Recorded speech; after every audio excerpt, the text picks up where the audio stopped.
Okay, so I started this project about 7 months ago when my sister asked me to make her wedding dress. But most of the sewing was done around a month before her actual wedding ceremony.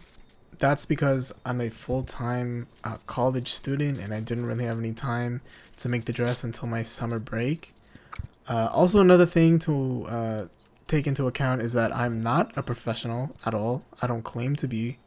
You can see how unprofessional I am by the fact that I'm cutting the dress out on the kitchen floor. So if any viewers at home are watching this and they want to make their own wedding dress, or maybe a wedding dress for a loved one, it's definitely possible. However, knowing that, I have to say that this is not the first dress I've made. I've made plenty of dresses before. So I do say I'm not a professional, but at the same time, I'm not a beginner. So please keep that in mind if you want to make your own dress at home. Okay, so let's talk a little bit about my plan for the dress. About a year ago, my sister went to a bunch of bridal shops to try on different dresses to see what kind of dress she liked, and ultimately she decided on this one from David's Bridal. So it's really nice. The only problem with that is that it costs $1,700, almost $1,800. Why pay almost $2,000 when you can just get your little brother to do it for free? So that's where I come in. And there were a few things that my sister wanted to change, or some things that she wanted to add to her dress. And obviously having a custom made dress allowed you to have everything you wanted to add. Okay, so here is our plan for the dress. From top to bottom, she wanted a long sleeve sheared top that is sewn onto an embroidered bodice that ends at the waistline. And for the skirt, we did a multi-layered pleated skirt with floral appliques that falls below the ankles. As for the back, she originally wanted a lace-up bodice, but we later opted for an invisible zipper and button combo because the sheer top would get pulled too much by the laces and it would, wouldn't end well. And I didn't have the hole puncher thing. So yeah, I don't have that. Maybe I should get one for the next project. Also, all the embroidery and the appliques were chosen and bought by my sister. If you want them for your own dress, I will put the link in the description. They were all bought on Etsy. So go ahead and check those out if you like them and want to use them for yourselves. Also, one thing to note is that this dress was not designed by me. This is just my sister telling me she wanted a completely custom dress. Hopefully one day I can design my own dress, and hopefully I can make a video for all of you guys. If you'd like to see that, don't forget to like and subscribe to the video. Anyway, let's go over the patterns that I used for the dress. What I did is I kind of mixed and matched different patterns together because it was way easier than making a pattern from scratch. So the patterns that I used are the McCall's M7569 for the sleeve top, and I used the McCall's M7050 for the heart-shaped bodice, and finally for the skirt I used a lengthened version of the Berta style 6341. So I did finagle a lot with the patterns, and we did lots of fittings to make sure everything fit perfectly. Also, one thing I forgot to mention is one of the key features of my sister's dress is a cape. My sister wanted a cape that went around the shoulders and down to the floor instead of a veil. And I did not make the cape. My sister bought it. So that will also be linked in the description if you want to buy that for your own wedding. And yeah. Okay, so let's go over the fabric of the dress. Bodice is made from a satin underlayer with a chiffon overlay, while the skirt is made out of 3 layers, satin on the bottom, a glittery organza for the middle layer, and tulle for the outer layer. And the sheer top is made from a soft flexible tulle. I don't even know what to call it, but I made sure that it's stretchy and soft on the skin so that it'll be comfortable for my sister on her wedding day. Another thing to take into consideration is that it was an outdoor wedding, like a barn, farm, cottagecore type of wedding. So I needed the fabric to be breathable and comfortable because my sister would be running around everywhere and would be outside pretty much the whole day. So chiffon and organza and tulle was perfect for the wedding dress. I also wanted it to be, light and puffy as well as modest to give it that cottagecore vibe while also being modern, chic, and, form fitting.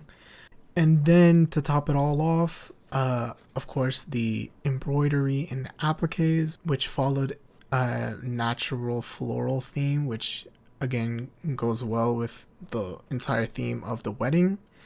And it gives it that little touch of elegance and velour, I guess. But this is definitely the lengthiest process of the dress, I would say, is hand sewing and pinning and making sure everything falls into place and fits well on the body. And I did pretty much all of it by myself by hand. The whole dress from start to finish was a marathon. In total, the dress probably took me about 100 hours, probably closer to 150 hours to complete the whole thing. Most of the footage that I recorded was within 3 weeks of the actual wedding, so yeah, it was a lot of work. I probably slept about 4 hours a day for 2 weeks, just doing all the fine details of the dress.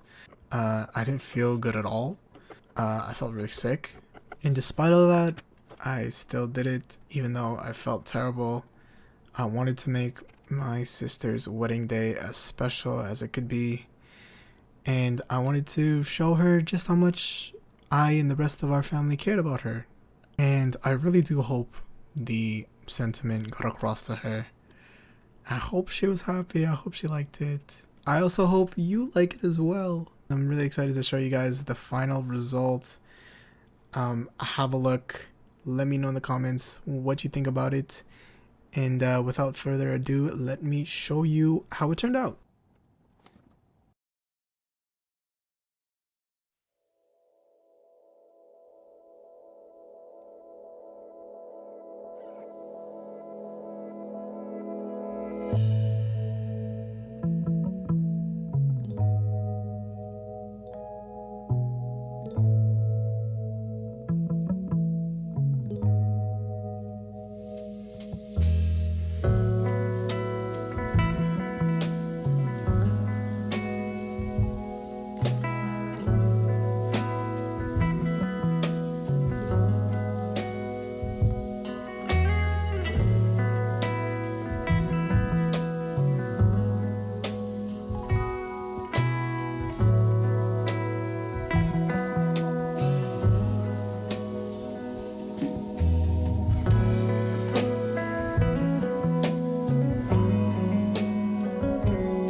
And there you have it, folks, the final results of all the hours of sewing and cutting and serging and everything.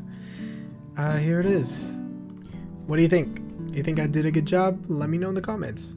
And here's my sister's reaction to the dress itself. Seeing her smile and seeing her have fun and be comfortable and being so beautiful on that day made everything worth it. Here you can see my family's first reaction to seeing my sister in her dress and my dad over here. And also me here. I was extremely nervous. I'm asking my sister, does everything fit? Is everything fine? Is everything good? Do you like it? Is it okay? Like, all these things were just going through my head. But, seeing her there just it's a feeling that it's so hard to describe. And it was honestly a miracle that everything came together. So it's not perfect. There's still a lot of things I regret. I wish I could have done more. I wish I had managed my time better. I wish I could have given her a perfect dress. At the end of the day, it is my sister's dress, and as long as it made her happy and she's happy with it, then everything was perfect, I guess. I hope she was happy. That's a happy face, right? I hope so. Yeah. And I am thankful for a lot of things. The weather was great, the venue, I'm thankful for my family, they were awesome and supported me a lot. And I'm thankful for the new family I have now, they're great as well. Also, I'm grateful that I finally got some sleep, and shout out to the photographers who kept taking pictures of me sleeping. But that's it for this video. Thank you so much for watching until the end. Don't forget to like the video and subscribe to the channel, it really helps me. I really want to be a full-time YouTuber this year. I'm gonna try my hardest. And I also just started a Patreon, so it would mean the world to me if you check out my Patreon. It would really help me out and support my channel. And I hope to see you in the next video. Thank you so much for watching again. Take care, and I'll see you next time. Bye bye.